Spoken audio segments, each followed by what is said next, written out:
Beloved congregation, I'd like to start the sermon tonight with a story.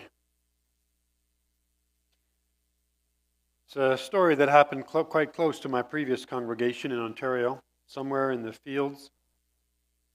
Along the roads of southern Ontario, there was once a minister on a trip. He'd come from Scotland, and he was traveling through southern Ontario on a preaching tour. The year was 1845, and his name was William Chalmers Burns. There's a book about him. It's called God's Polished Arrow. Highly recommended reading. It's a gripping story. The Scottish preacher later ended up in China as a missionary, and he ended up dying there. But here in Ontario in 1845, he was on a preaching tour, and a farmer was driving him between towns.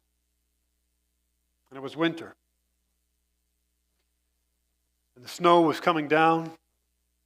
The wind was blowing. And they ended up in blizzard-like conditions. If you've ever driven through the Sumas Prairie on a snowy and windy day, you'll know something of the feeling.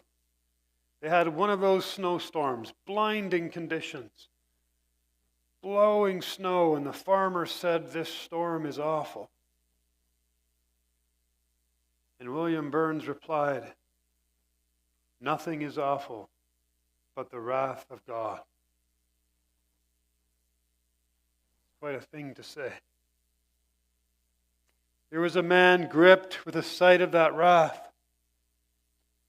A man constrained to preach the gospel there 180 years ago.